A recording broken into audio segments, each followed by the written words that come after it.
केतु कौन है? आपको राहु के बारे में बताते समय बताया गया था। राहु जो है धड़ है। सिर वाला हिस्सा केतु है, धड़ वाला हिस्सा गले के नीचे का हिस्सा जो है वो केतु है।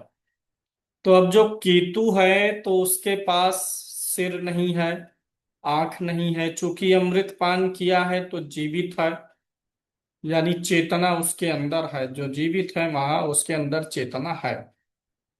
तो चेतना है लेकिन मस्तिष्क नहीं है। चेतना है, आंखें नहीं है। चेतना है, सुन नहीं सकता। चेतना है, बोल नहीं सकता। तो चेतना है, सजीव है। लेकिन भौतिक जीवन जीने के लिए हमें आंख चाहिए। चीजों को जब देखेंगे तभी मन उन चीजों के प्रति आकर्षित होगा। सुनेंगे तब आकर्षित होगा। बुद्धि लगाएंगे जब मस्तिष्क होगा। तो इन सारी चीजों से रहित ग्रह कौन हो जाता है? केतु हो जाता है। अगर आपको जीवित रहना पड़े और आप सोचिए केतु की तरह हो जाएं तो आप कैसे जिएंगे?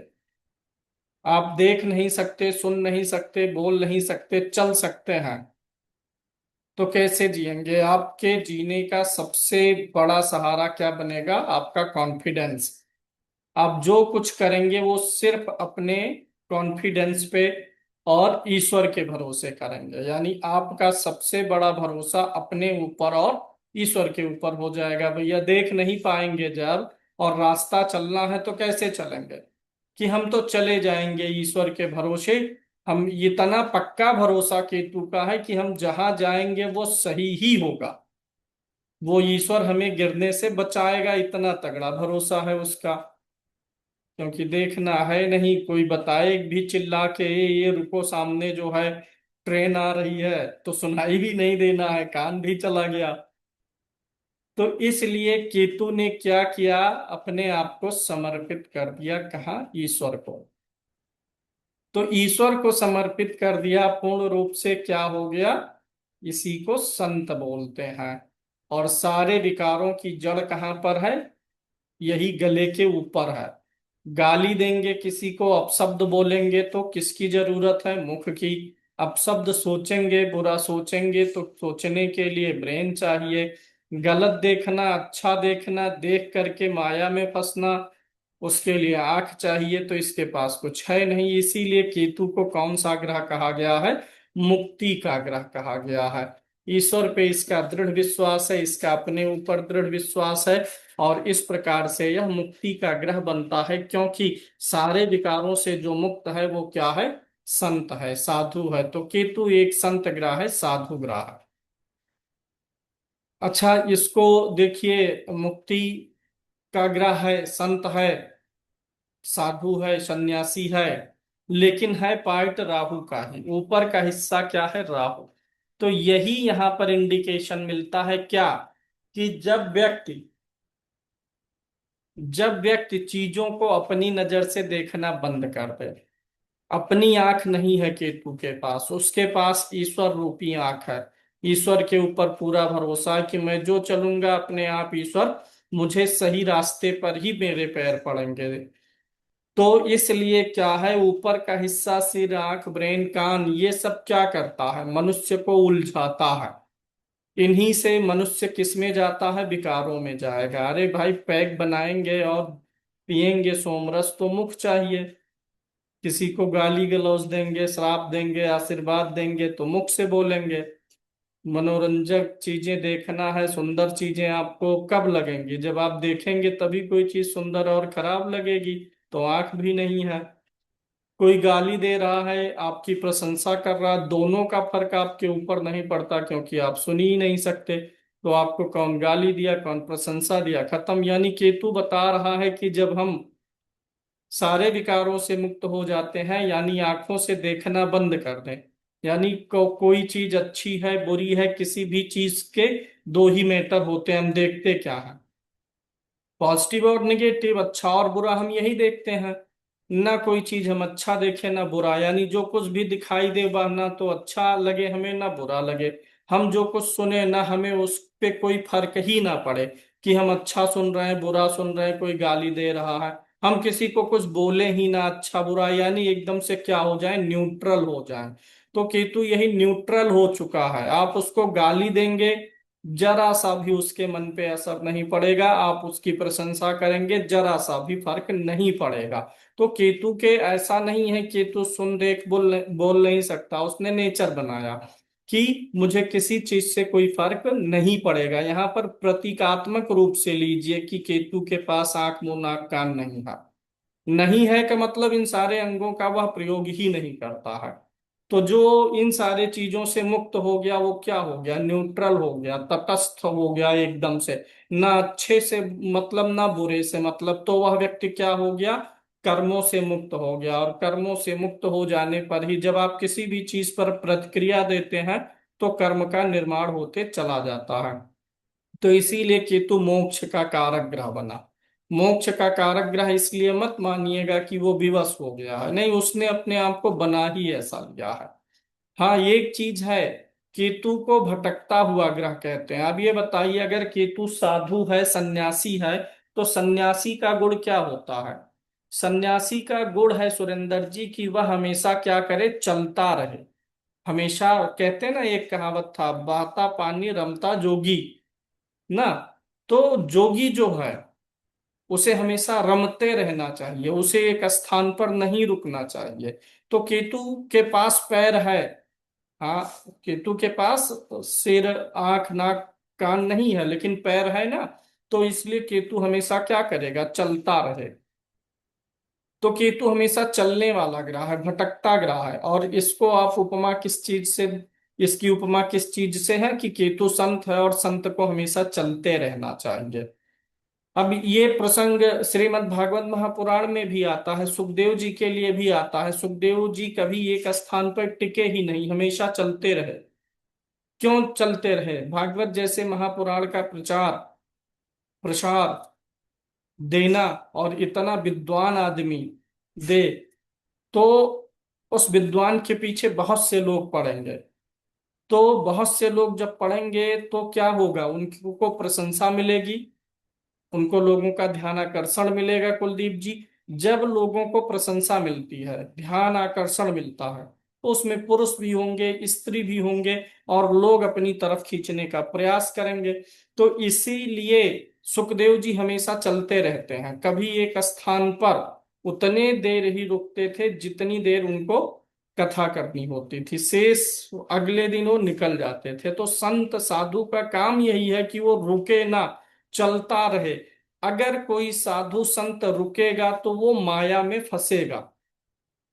रुकेंगे, चले गए एक गांव में एक साधु जी, संत जी, लोगों ने कहा कथा सुना दीजिए। कथा सुनाने के लिए, प्रवचन के लिए व्यवस्था की गई, बढ़िया तिरपाल और सब बनाया गया।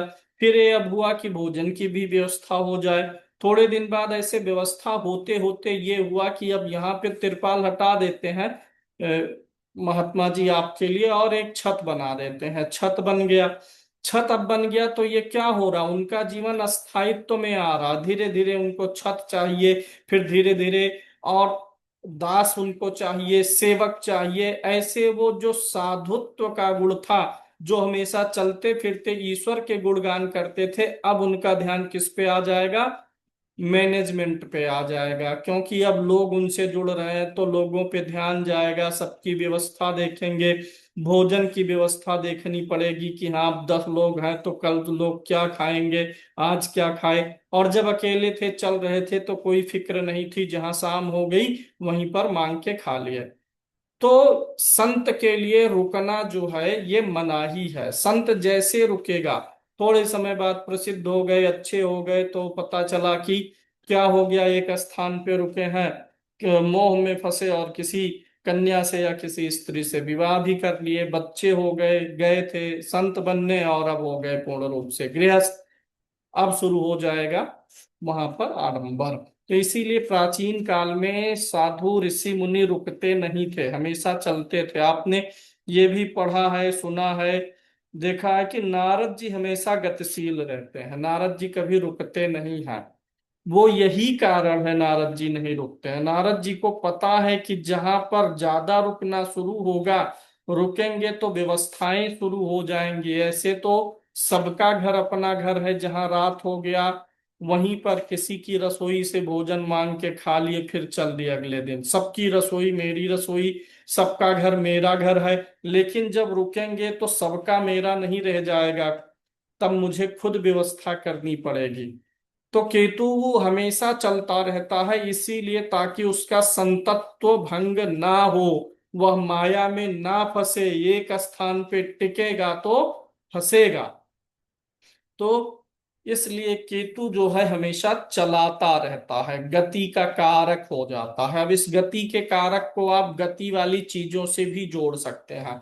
चलता फिरता ग्रह है, भटकता हुआ कह लीजिए, और साधु संत का काम भटकना ही है। भटकना क्यों कहते हैं इसको, चलना फिरना क्यों नहीं कहते राजेश जी? साधु संत और इन सारे चीजों को चलना उसे कहते हैं जहां आपको मंजिल पता हो कि मुझे यहाँ जाना है, और उस रास्ते पे आप जा रहे हैं तो आप चल रहे हैं। भटकना उसे कहते हैं जहां आपको मंजिल पता ही नहीं है, कि आज हम जानकीपुरम है तो कल हमको जाना है गोमती नगर, कल हमको जाना है दिल्ली, कल हमको जाना है मुंबई, ये ना डिसाइड रहे पहले से। आज जहां है वहां का विचार वहीं खत्म है। आज यही भोजन पानी मांग के होगा, सुबह जब हो जाएगा पूरा पश्चिम उत्तर दक्षिण कोई भी एक रास्ता पकड़ लेंगे, लोगों को भजन करते हुए, सुनाते हुए, खुद गाते हुए, लोगों को ईश्वर का उपदेश देते हुए चलते रहेंगे। जहां भूख प्यास लगेगी, जहां नदी तालाब नहाने का नल मिल जाएगा, नहा लेंगे, फिर आगे बढ़ जाएंगे। तो बिना लक्ष्य के, बिना टारगेट सेट किए स्थान का आप जब चलते हैं तो उसको भटकना बोलते हैं। आप कहीं खो जाते हैं जब, तो आपको रास्ता नहीं पता चलता ना, दाएं बाएं पूरब पश्चिम चारों ओर चलते हैं, क्योंकि तब टारगेट नहीं पता है आपको, भूल गए हैं रास्ता, तो उसको भटकना कहते हैं। लेकिन जब आपको पता होता है कि इधर से रास्ता है, यहां से जाएंगे घर पहुंचेंगे, तब वो चलना हो गया। तो राहु चलता हुआ ग्रह नहीं है, चलते हुए ग्रह तो सभी सारे हैं, लेकिन राहु भटकता हुआ ग्रह है, क्योंकि वो संत है, और संत के लिए भटकना ही उपयुक्त है। दूसरी चीज इसमें एक चीज और जोड़ सकते हैं, अगर भौतिक परिप्रेक्ष्य में देखेंगे तो राहु के पास सिर आंख नहीं है।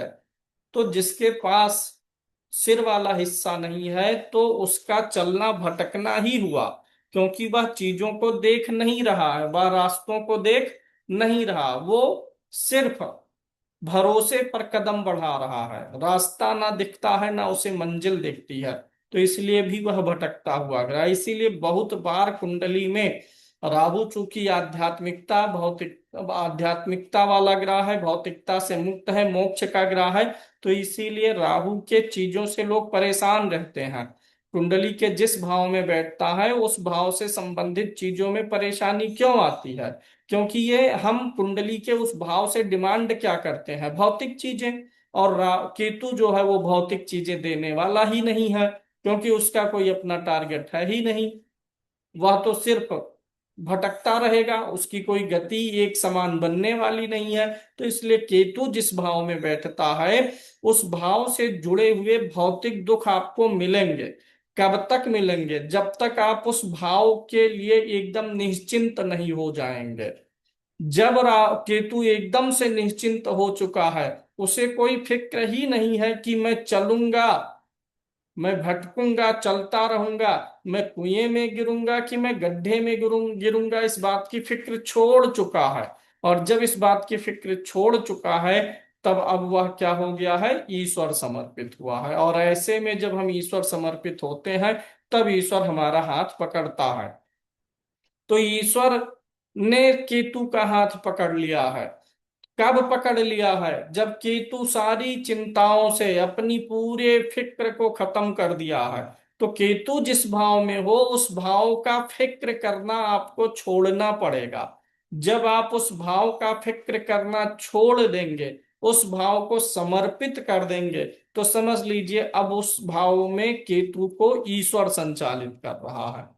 जब तक आप आपके सातवें में हैं, आप मैरिड लाइफ की समस्याओं को छोड़ दीजिए, भूल जाइए, फिर जो होगा आपके लिए अच्छा होगा। अब आप ये सोचिए कि मैरिड लाइफ अगर सातवें में केतु है, खराब कर रहा है, पत्नी का सेहत बिगाड़ रहा है, तो चलो हम भूल जाते हैं कि केतु यहाँ शुभ दे रहा है, ईश्वर भरोसे छोड़ दिए।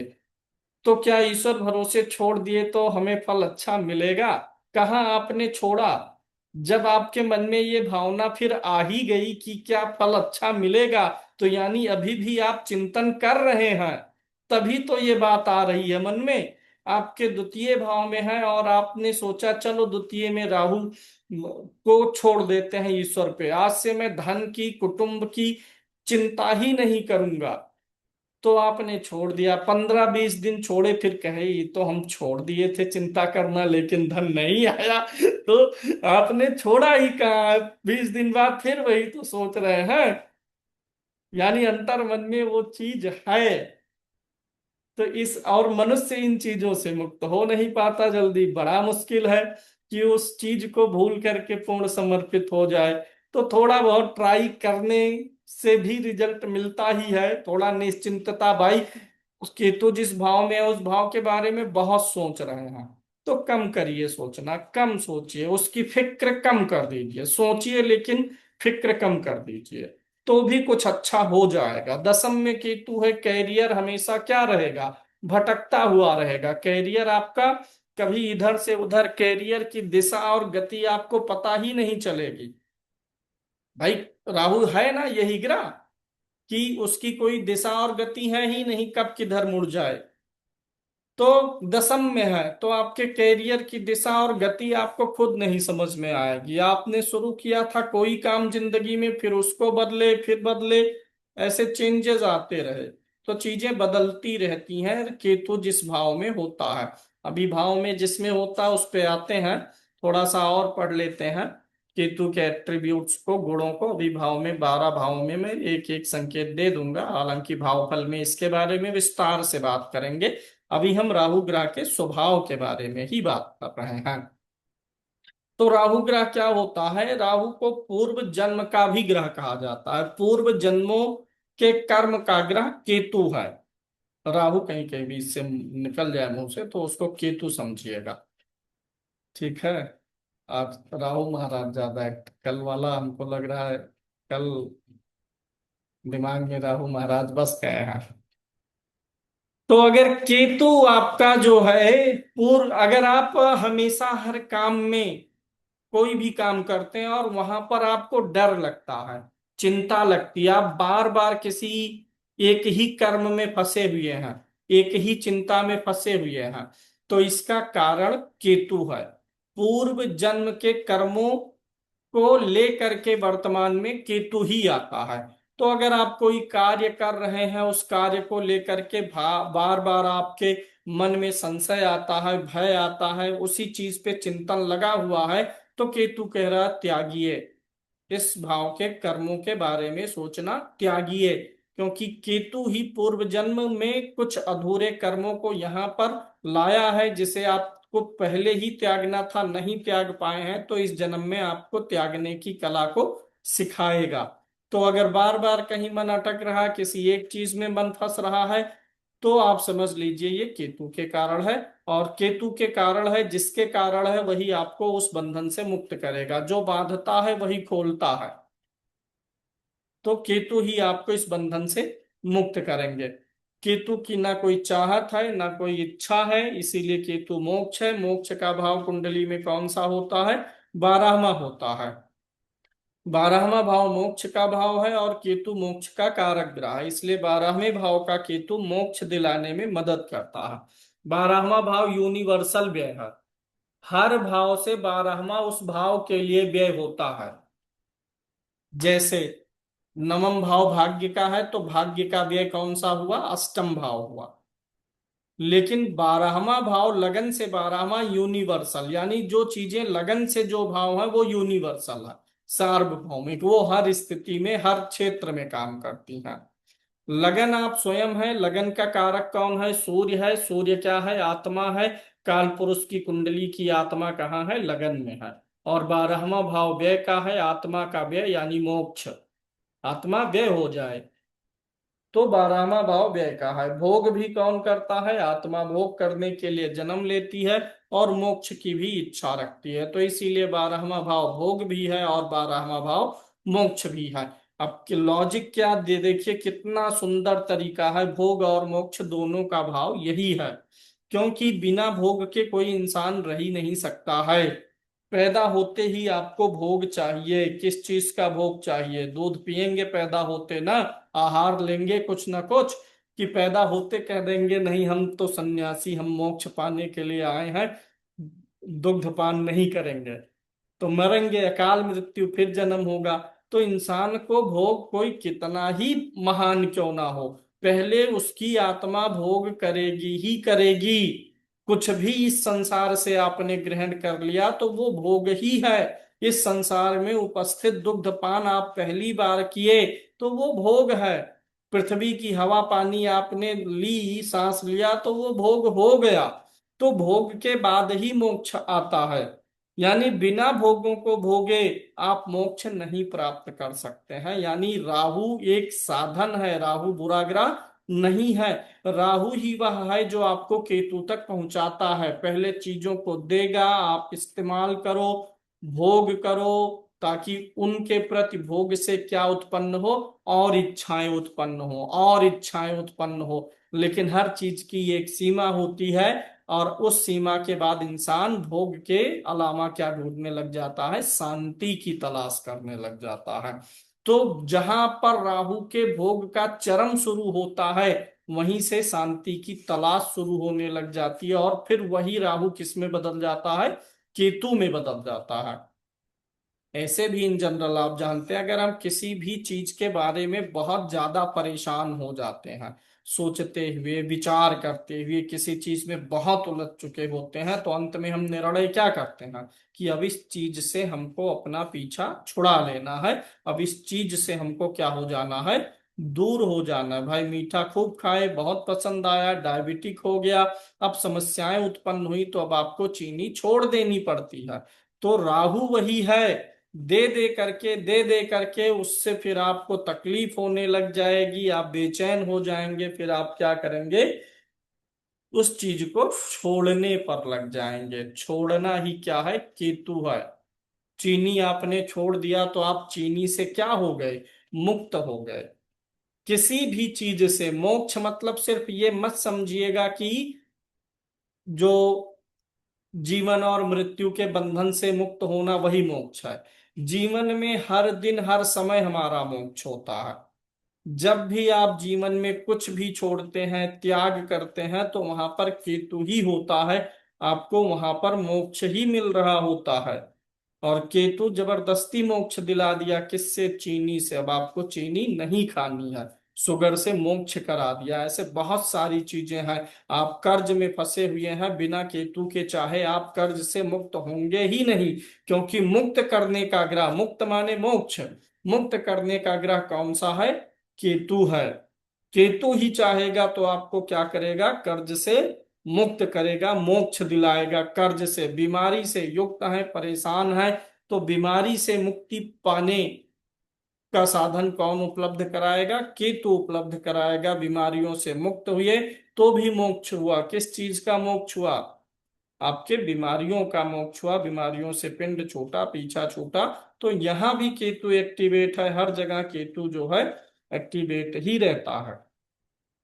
इसीलिए जब भी केतु की महादशा शुरू होती है, शुरू से अंत तक केतु की महादशा देखिएगा, जो आपके जीवन में पहले से उठा पटक समस्याएं परेशानियां हैं, केतु की महादशा जाते जाते सब कुछ खत्म हो जाएगा।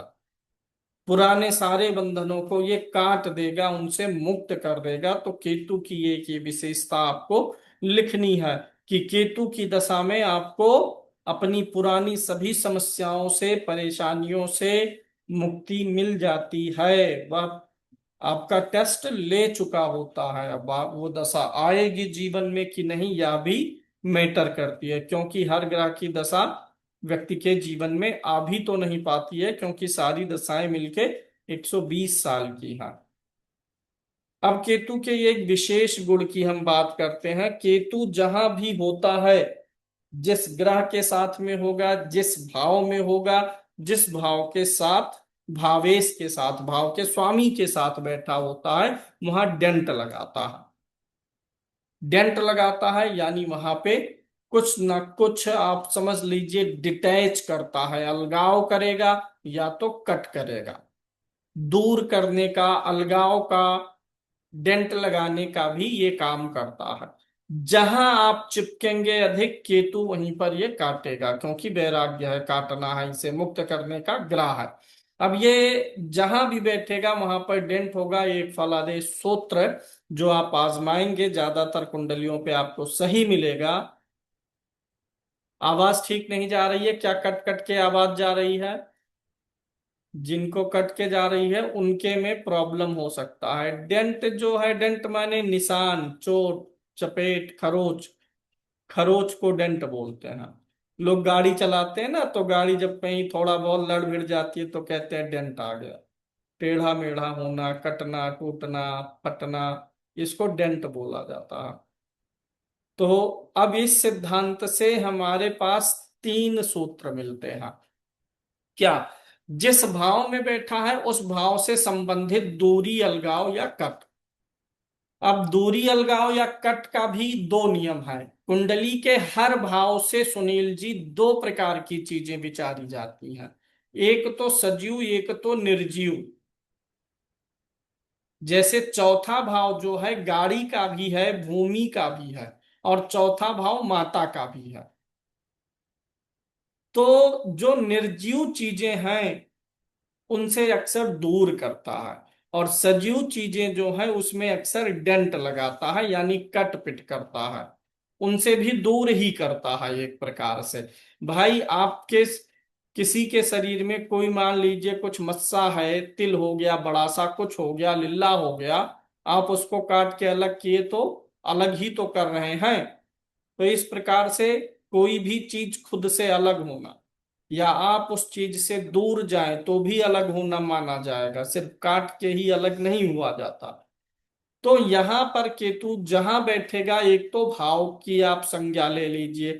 जिस भाव में बैठा उस भाव से संबंधित कुछ क्लू पकड़िए, और उससे संबंधित कुछ कटा फिटा, टूट फूट बोल सकते हैं। जैसे लगन में, लगन में केतु हो तो व्यक्ति के मस्तक पर निशान हो सकता है, कट मार्क हो सकता है।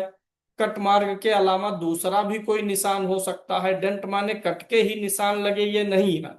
हो सकता है लगन में केतु है तो मस्तिष्क पे कोई जन्मजात चिन्ह हो, झाइयां हो, कट मार्क हो, सिर कभी फूटा हो, टांके लगे हो।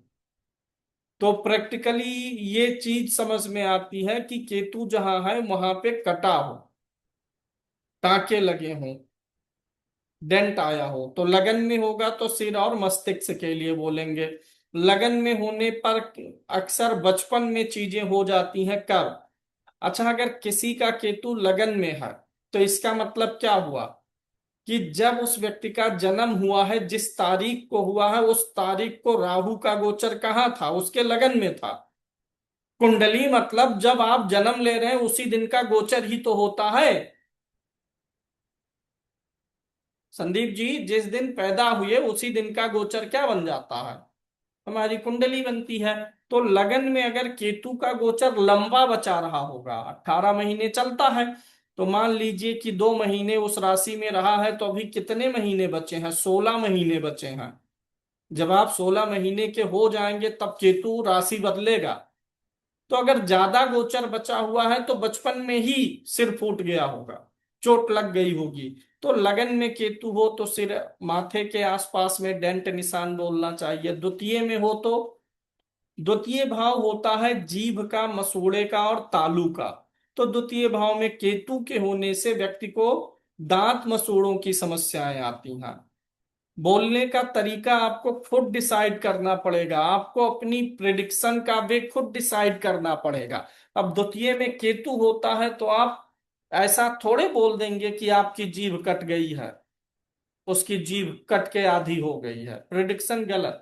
दांत मसूड़े जब ये बोलेंगे तो अगला व्यक्ति आपको खुद बताएगा कि हाँ, पायरिया के नाते मसूड़े कटे हैं, मसूड़े में फंगस होता है, दिक्कत होती है, वो खुद बता देगा। दांत मसूड़े में कटना भी नहीं बोलना है, क्या बोलना है? समस्या। और बहुत बार शुभ ग्रह की दृष्टि होने से कम उम्र में ये चीजें महसूस नहीं होती। मान लीजिए बृहस्पति भी देख रहा है, वहीं पर बृहस्पति बैठा है, तो 10 12 20 साल की आयु में चीजें नहीं महसूस होंगी। वैसे भी पायरिया वगैरह होना कम उम्र की बीमारी नहीं है। बात की है केतु की अंतर्दशा कब आ रही है, उस हिसाब से आप अगले व्यक्ति को सावधान भी कर सकते हैं कि भैया 10-12 साल बाद केतु आएगा, दूसरे में है तो दांत मसूड़े की समस्या देगा। व्यक्ति द्वितीय भाव कुटुंब का है तो कुटुंब से दूर जाएगा। इसीलिए अभी कुछ क्लास पहले हमने आपको बताया था, शनि राहु केतु दूसरे में हो तो व्यक्ति अपने कुटुंब से दूर होता है। भले कुछ समय के लिए हो, कुछ साल के लिए हो, होता है। तो द्वितीय में चूंकि केतु दूरी पैदा करता है ना, अभी हमने कहा अलगाव का, व्यक्ति अपने कुटुंब से अलग हो जाता है। जहां उसके कुटुंब के लोग रह रहे हैं, जो उसका मदरलैंड है, मातृभूमि है, जहां जन्म हुआ है, उस देश गांव शहर से दूर हो सकता है। वाणी जब बोल देगा ना, बहुत विच्छेदात्मक वाणी बोल सकता है। ऐसी वाणी बोलेगा ना कि कलेजा फट जाए, कलेजे को विच्छेदित कर दे, क्योंकि केतु विच्छेद का ग्रह है। तीसरे भाव में केतु है तो कंधे में आपको परेशानी, तीसरा भाव कंधे का है, हाथों का है, भुजाओं का है। तो वहां पे जो है कुछ कटमार्क हुआ हो कभी, वहां पर टूट फूट हुई हो, व्यक्ति का हाथ कभी टूटा हो, ये सारी चीजें संभव है। एक यूनिवर्सल प्रिडिक्शन यह है कि आठवें भाव का केतु, आठवें भाव का केतु जब होगा तो आपको अंग नहीं बताना है कि कहाँ आपको चोट लगी है। आठवें भाव में किसी के केतु हो तो आप बोलिए कि कभी आपको कुछ चोट लगी है, या कुछ टाके लगे हैं, सर्जरी हुई है, कुछ टूट फूट होता हुआ नजर आ रहा, तो अगला व्यक्ति खुद बताएगा। आठवें का कहीं भी असर डालेगा, क्योंकि आठवां जीवन शक्ति है, आयु का भाव है, और आयु पूरे शरीर में है, किसी एक अंग में आयु नहीं है। तो आठवें में ये चीज तो मिलेगी ही मिलेगी। कहीं भी बोलेंगे, कल किसी का हाथ टूटा होता, किसी का पैर टूटा होता, किसी का सिर टाके वगैरह लगाना पड़ा हो, या टूटा हुआ हो प्लास्टर करना पड़ा हो। तो तीसरे में ये हो गया कि हाथ, कंधा और भुजाओं से संबंधित भाइयों से दूरी कराएगा। एक तो भाई ना हो, इस बात की संभावना ज्यादा है। भाई ना हो, भाई मतलब छोटे भाई, क्योंकि तीसरा भाव छोटे भाई का है। तीसरे भाव में आपका क्रूर ग्रह बैठा हो और मंगल भी पीड़ित हो, मंगल 6, 8, 12 में गया हो, नीच का हो, तो छोटे भाई नहीं होंगे। तीसरे भाव में केतु है और मंगल पीड़ित है, नीच का है, छोटे भाई नहीं होंगे। इन जनरल आप नीच का मंगल देख करके ही, आधी कुंडलियों में उनके छोटे भाई होते ही नहीं है जिनका मंगल नीच का हो। क्योंकि ये संभावना है कि मंगल नीच है तो 50% कुंडलियों में तीसरा भाव भी पीड़ित मिल जाता। अब तीसरे भाव पे शुभ ग्रह हो, क्रूर ग्रह ना देख रहा हो, तब मंगल पीड़ित होने पर भी भाई दे देता। लेकिन एक चीज सिद्धांत है, जिसका मंगल पीड़ित होगा, नीच का मंगल हो, मंगल शत्रु राशि में 6, 8, 12 में गया हो, उसका भाई से नहीं जमेगा। जब दोनों अपने सांसारिक जीवन में प्रवेश करेंगे, दोनों अपना अपना जीवन शुरू करेंगे ना, तो भाई भाई वाला नहीं रहेगा फीलिंग। भाई पटीदार बनेगा, आपका कंपटीटर हो जाएगा आप, और भाई दोनों एक दूसरे को सपोर्ट नहीं करेंगे। तो चौथे भाव में केतु क्या करेगा? चौथा भाव क्या है? आपका घर है। घर आपको बार बार बदलना पड़ सकता है, क्योंकि ये क्या करता है? अलगाव करता है, एक स्थान पे नहीं रहने देगा। तो चौथे में केतु हो तो व्यक्ति के जीवन में आप, तो प्रिडिक्शन कैसे देंगे? ऐसे बोलेंगे आपका केतु चौथे में है, एक से अधिक बार आपको जीवन में अपना निवास बदलना पड़ सकता है। अब एक से अधिक बार निवास बदलने का मतलब ये नहीं होता है कि आज ये इस घर में है तो उसी गांव में नया घर, उसी कॉलोनी में नया घर बना के चले गए। स्थान ही बदलता है। तो क्योंकि उसी कॉलोनी में नया घर, उसी गांव में, उसी मोहल्ले में नया घर तो आम बात है ना भाई। आप पिता के मकान में रह रहे हैं, कई परिवार है, संयुक्त परिवार है, तो बाद में आप अपना खरीदेंगे, बदलाव तो होगा ही। चौथे का केतु लंबा बदलाव के लिए सूत्र, चौथे में केतु हो और चौथे का स्वामी जरा सा पीड़ित हो तो लंबा बदलाव होगा। आप स्थान परिवर्तन ज्यादा लंबा करेंगे, अपने मूल परिवार से दूर हो जाएंगे। मूल परिवार मतलब वही जिनके साथ आपने बचपन, संयुक्त परिवार का जो आपके हिस्सा रहे हैं। द्वितीय भाव तो पूरा कुटुंब है, यानी पूरा आपका ब्लड ग्रुप है।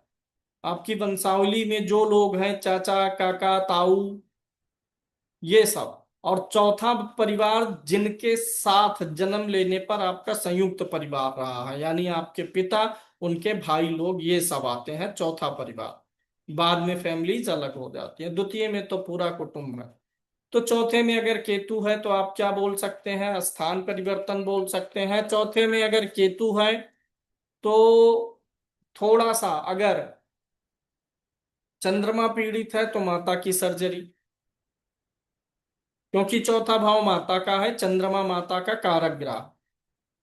तो अगर ये दो फैक्टर लागू हुए कि चंद्रमा, केतु चौथे में हो और किसी भी प्रकार से चंद्रमा का कनेक्शन केतु से बन गया, चाहे चंद्रमा पर केतु की दृष्टि जा रही हो, चाहे उसी के साथ चौथे में बैठ गया, तब तो एकदम से स्पष्ट दिख रहा है, या चंद्रमा केतु के नक्षत्र में हो या केतु चंद्रमा के नक्षत्र में हो। जब ग्रहों का संबंध देखते हैं तो नक्षत्रों से अप्रत्यक्ष संबंध बनते हैं। जैसे चंद्रमा केतु के नक्षत्र में होगा, केतु चंद्रमा के, तो ये अप्रत्यक्ष संबंध बन गया। तो चौथे भाव में केतु हो और किसी भी प्रकार से चंद्रमा का थोड़ा बहुत संबंध बन गया, अगर केतु से अप्रत्यक्ष रूप से, या चंद्रमा पीड़ित है, तो माता के सर्जरी की बात आप करिए।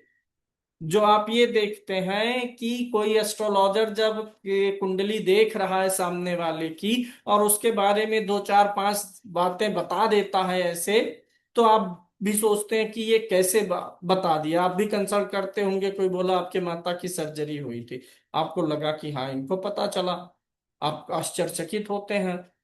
तो वो यही छोटी छोटी बातें हैं जिन पे आपको पकड़ और अभ्यास बनाना होता है।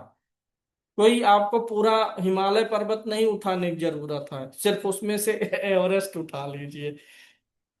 हाँ, तो आपको अपनी तकनीक खुद विकसित करनी होगी। आप ये सोचो कि आपको कोई गुरुजी तकनीक सिखा देंगे फलादेश प्रिडिक्शन की, तो आप नहीं सीख सकते जीवन भर। हम आपको नॉलेज दे सकते हैं,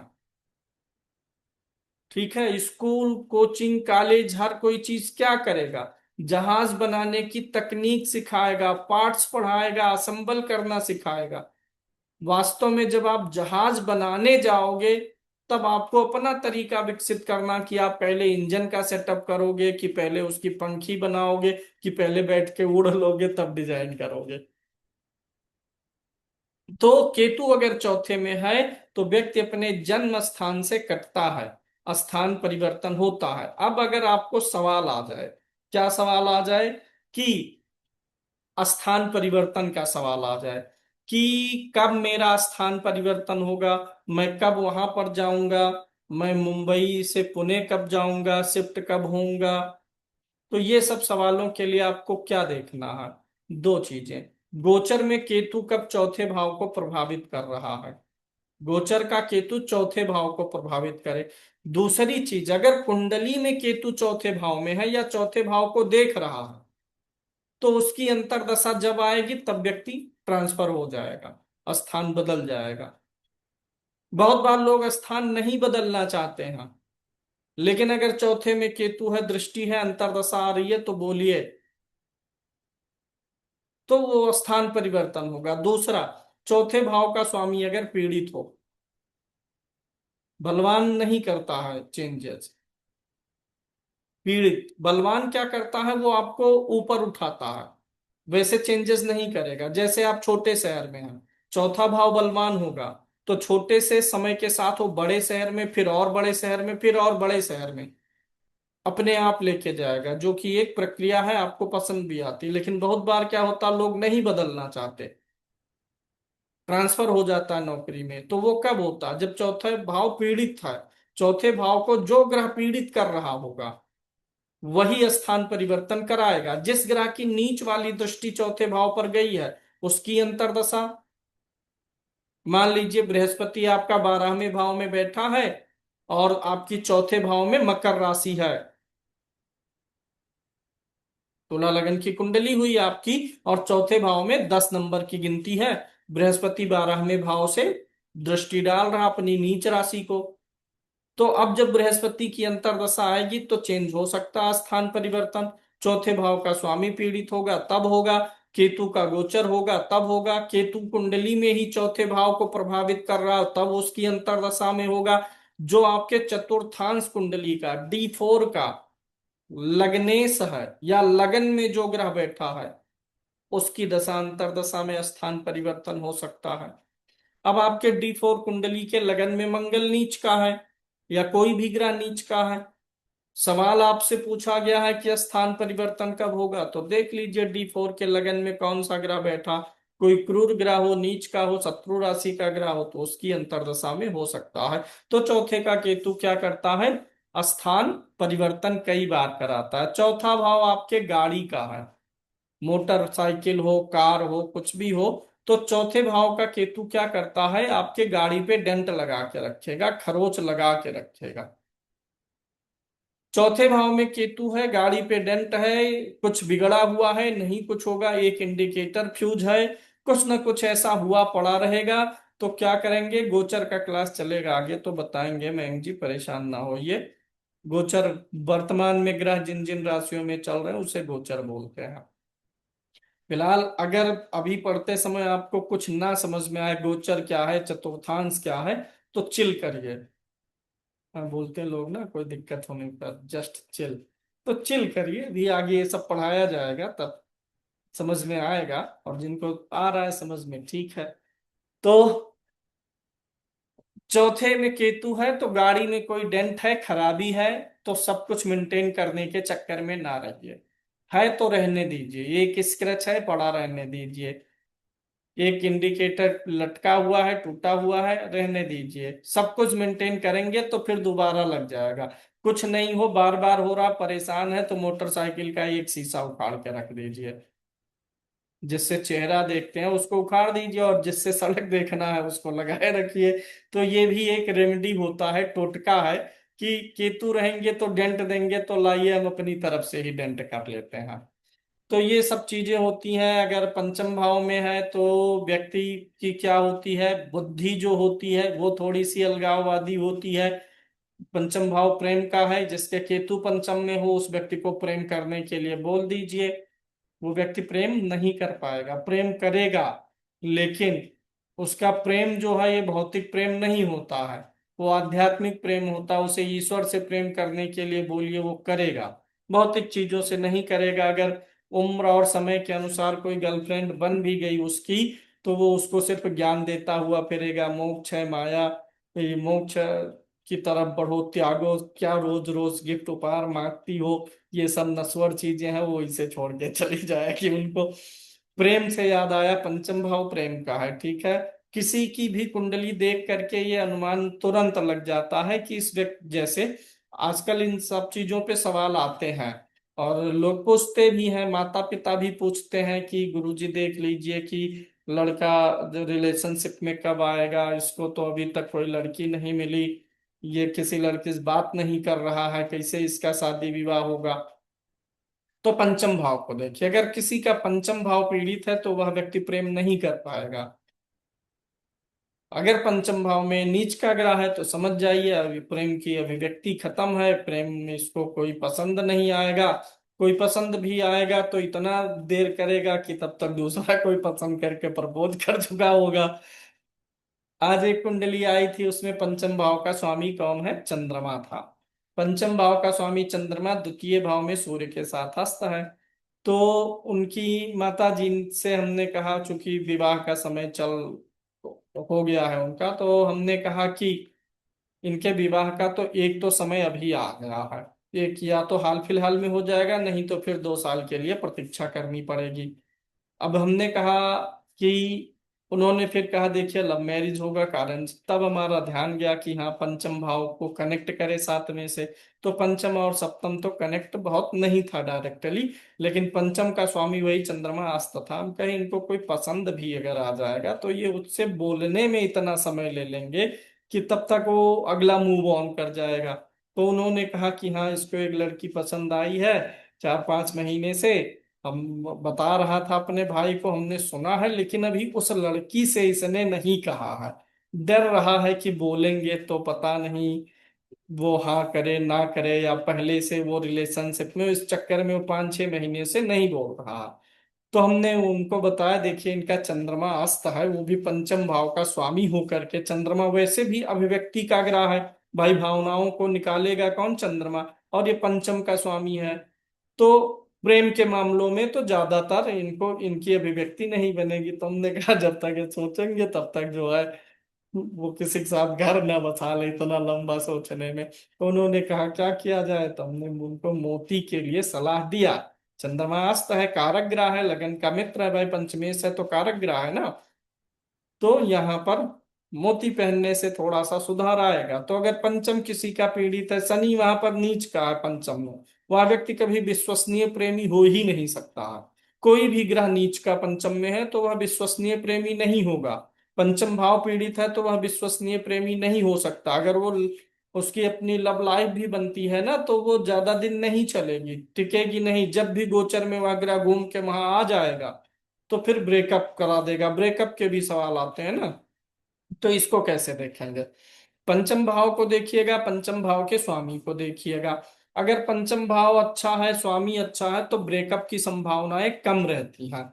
मन मुटाव और विवादों के बाद भी लोग फिर से कनेक्टेड होते रहते हैं। लेकिन अगर पंचम भाव पीड़ित है, तो जो ग्रह पीड़ित कर रहा है, पीड़ित होना आगे पढ़ाया जाएगा। पीड़ित होने का मतलब अभी इतना समझ लीजिए, पंचम भाव में किसी ग्रह की दृष्टि जा रही है, नीच वाली दृष्टि। पंचम भाव को कोई ग्रह शत्रु राशि पे देख रहा है, क्रूर ग्रह शत्रु राशि को देखे, शुभ ग्रह नहीं। जैसे शनि का घर हो, कुंभ हो, और मंगल देख रहा हो, क्रूर ग्रह देख रहा हो, नीच राशि वहां पर हो उस ग्रह की, तब देख रहा हो। या पंचम में कोई ग्रह नीच का हुआ बैठा हो, पंचमेश 6 8 12 में गया हुआ हो, पांचवें भाव का स्वामी 6 8 12 में गया हुआ हो, तो उसकी अंतर्दशा जब आएगी, या फिर गोचर में वगैरह पंचम में आएगा जब, तब जो है ब्रेकअप हो जाने की संभावनाएं बनी रहती हैं। नए रिलेशनशिप के लिए क्या होता है? नए रिलेशनशिप के लिए एक तो शुक्र, और शुक्र कारक होता है पुरुषों के लिए, और मंगल कारक होगा स्त्रियों के लिए। पंचम में शुक्र का गोचर जाना, शुक्र का पंचम पे प्रभाव हो, उसकी अंतर्दशा आ जाए, तो पुरुष किसी को पसंद कर सकता है, प्रेम कर सकता है। विवाह के लिए सातवां देखेंगे, यहाँ सिर्फ पसंद के लिए है। ठीक है। और ऐसे स्त्री के लिए मंगल होता है। अच्छा, ये स्त्री के लिए मंगल और पुरुष के लिए शुक्र, इसका कॉन्सेप्ट इस प्रकार से काम करता है। पुरुष हमेशा क्या देखता है? सुंदरता देख करके पसंद करता है। पुरुष सुंदरता, भाषा, बोली, ये सब देखेगा। और एक स्त्री एक पुरुष में इन जनरल क्या देखती है? उसका पराक्रम देखती है। स्त्रियों को पुरुषों में पराक्रम ज्यादा पसंद आता है। क्लास में कोई लड़का काला भी रहा होगा, पढ़ने में तेज रहा हो, ठीक है, और इफाइट अच्छा करता रहा हो, तो देखिए उसके ऊपर ज्यादा क्रश रहा। कोई बहुत सुंदर रहा हो और एकदम से गोजर रहा हो, गोजर मतलब एकदम ढिलमुल रवैया वाला, तो वो पड़ा रहे। स्त्रियां अक्सर पराक्रम से प्रभावित होती हैं व्यक्ति के। उनको पराक्रमी चाहिए, हिष्ट पुष्ट चाहिए, शरीर से भी बलिष्ठ हो, वो उनको पसंद आता है। इसीलिए स्त्रियों के लिए मंगल काम करता है। और पुरुष के लिए शुक्र काम करेगा, क्योंकि पुरुष ये नहीं देखता है कि कितनी बलवान लड़की है, उसके सिक्स पैक्स हैं कि क्या है, ये सब नहीं देखता है। वो क्या देखता है? प्रेम देखेगा। वो सुंदरता देखता है। शुक्र आकर्षण है। तो इसलिए पुरुष के लिए शुक्र को लिया गया है पंचम में, और स्त्री के लिए मंगल को लिया गया है।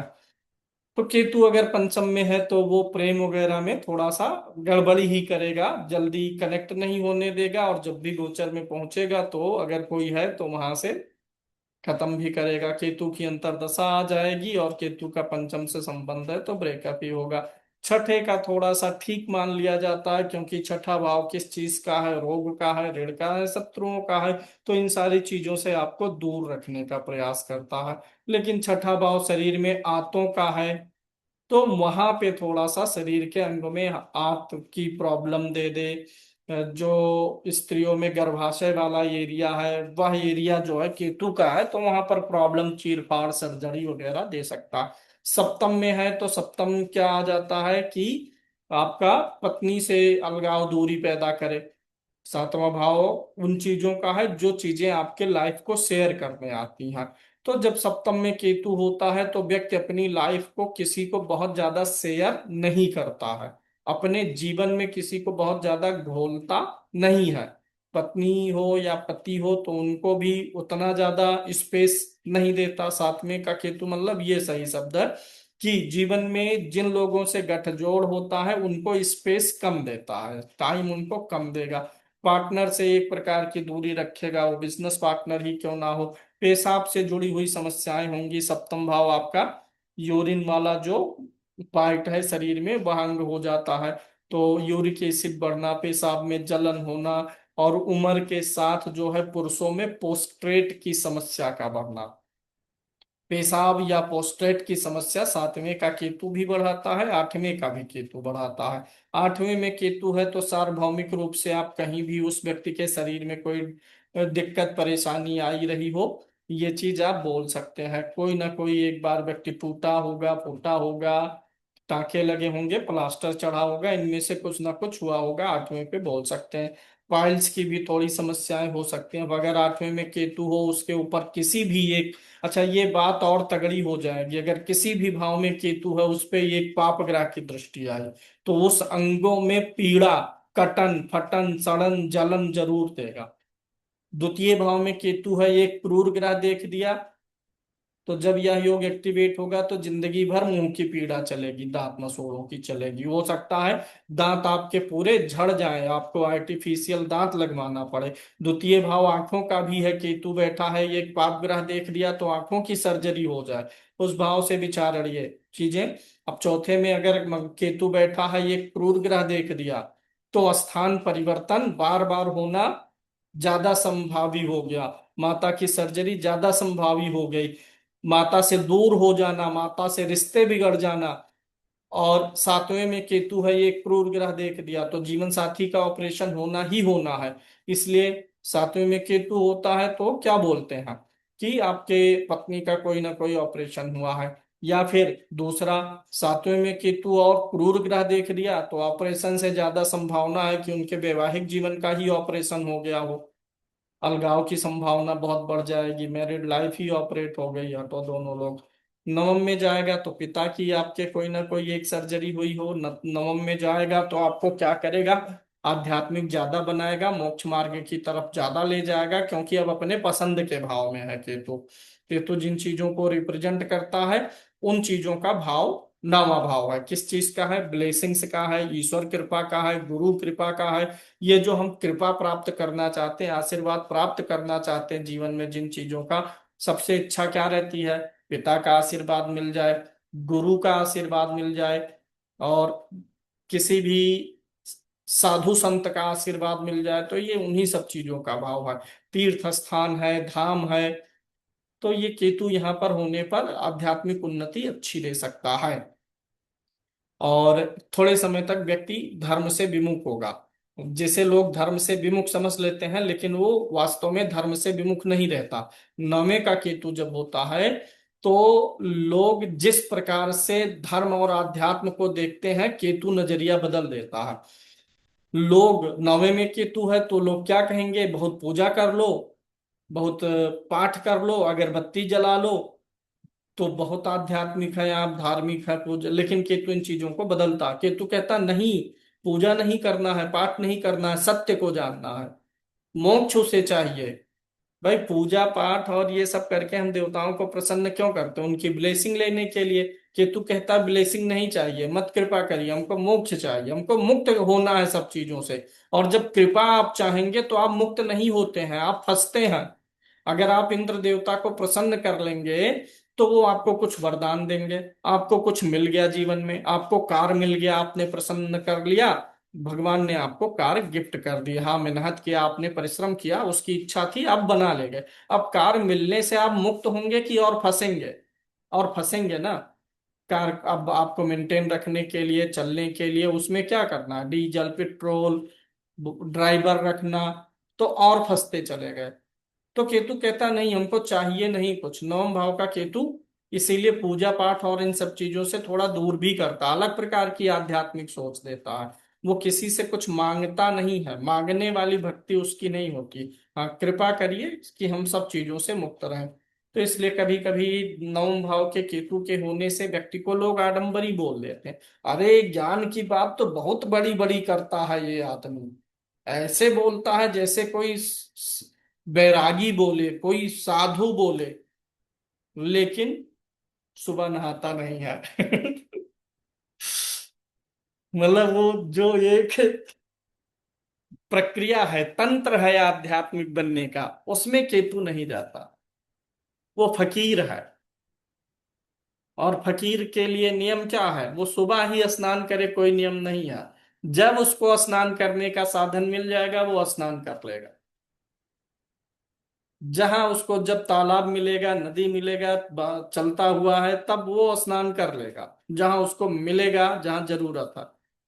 अन्यथा वो नल ढूंढ करके स्नान करने नहीं जाता केतु।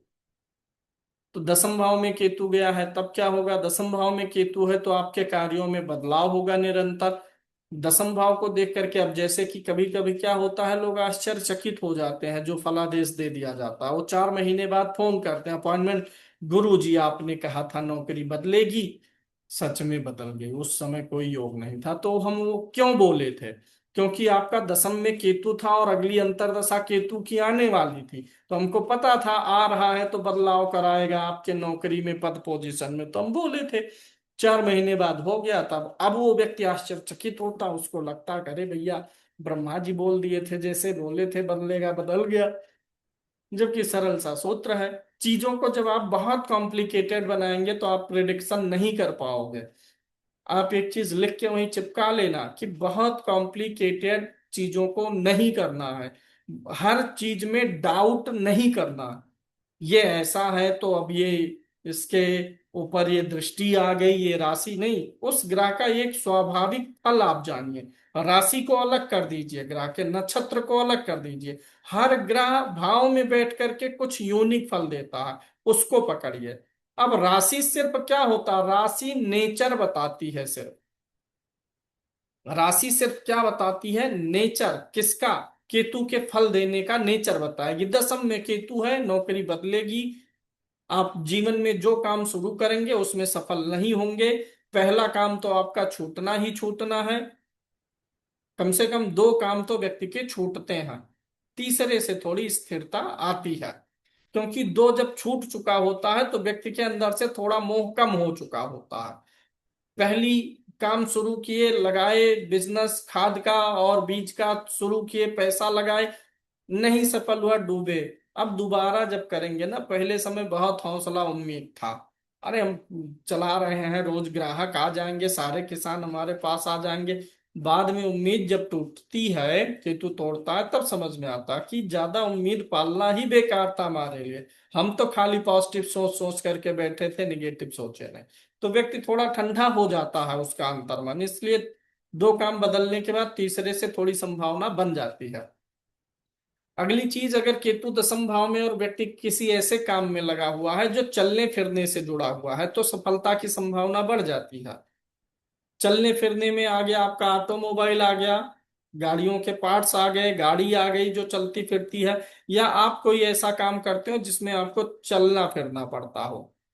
इसीलिए दसम भाव का केतु बहुत सारे जो पुरोहित होते हैं, जो घर घर जा करके पुरोहिताई करते हैं, उनके में होता है। फेरी वालों के होता है, मोटर पार्ट्स जिनका काम है, व्यापार है, उनके लिए होता है। तो दसम भाव का केतु क्या करता है, गतिशीलता मांगता है, बदलाव करता रहेगा।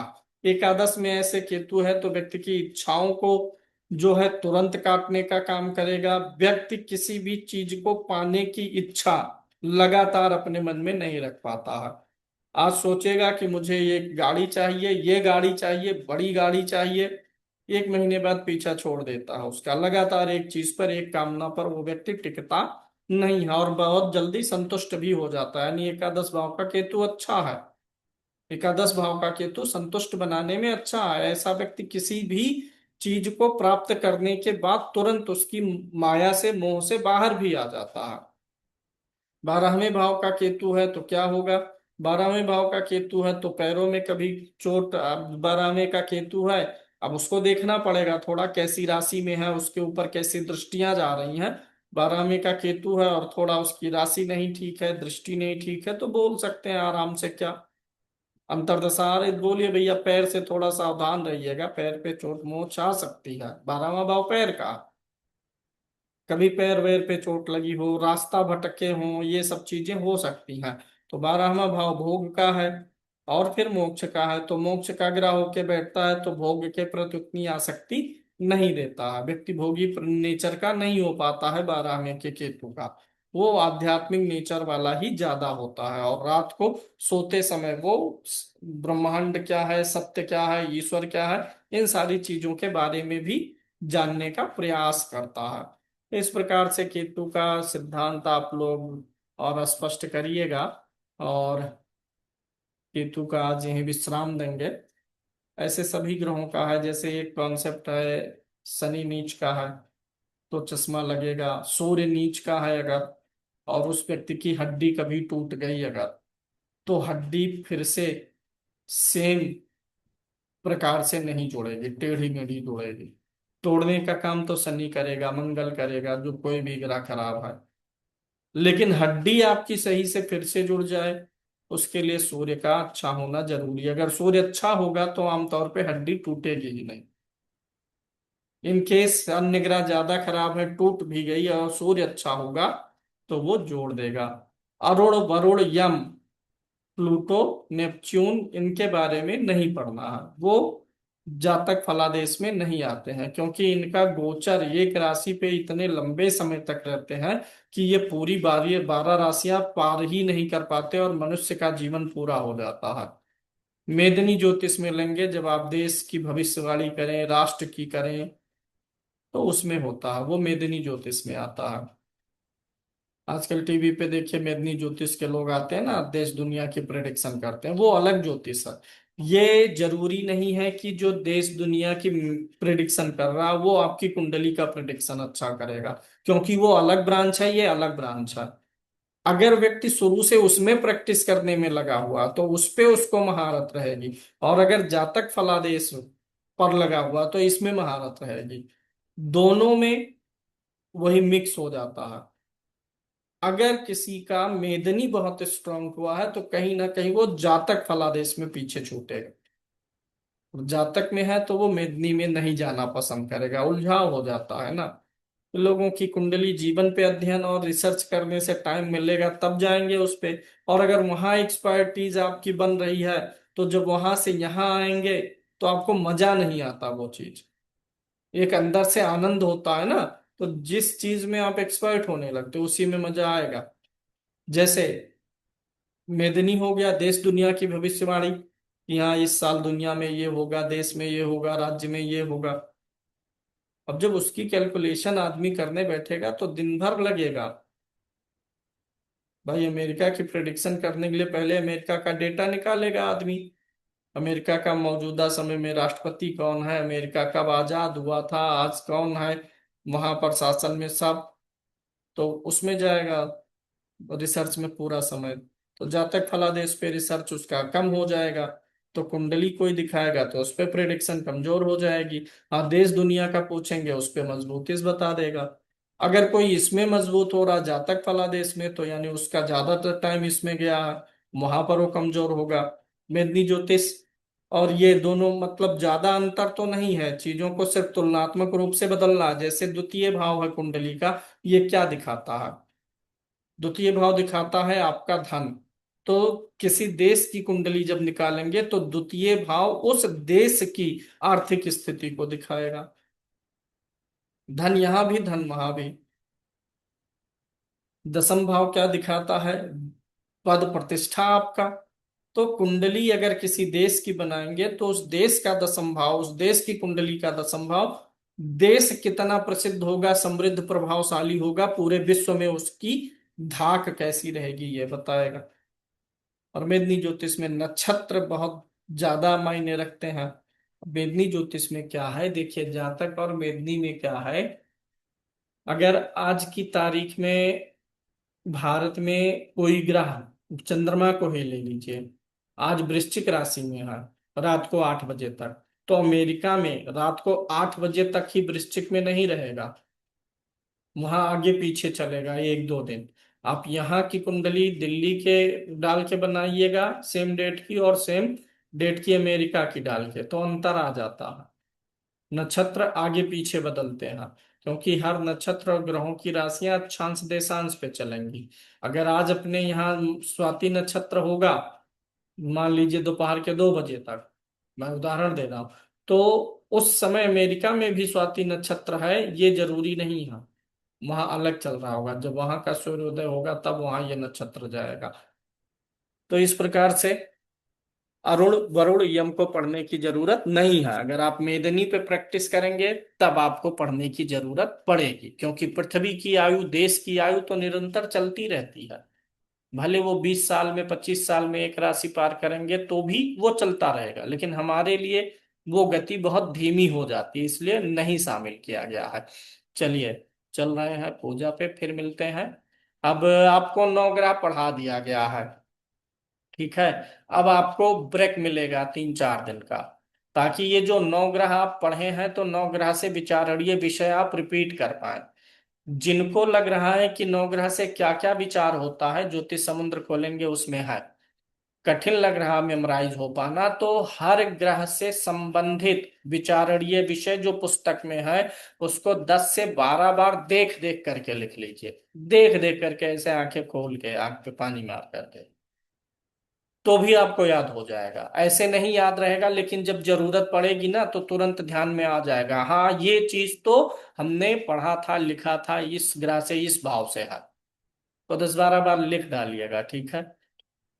चलिए फिर मिलते हैं। धन्यवाद। अल्ट्रा वालों का शुरू होगा आप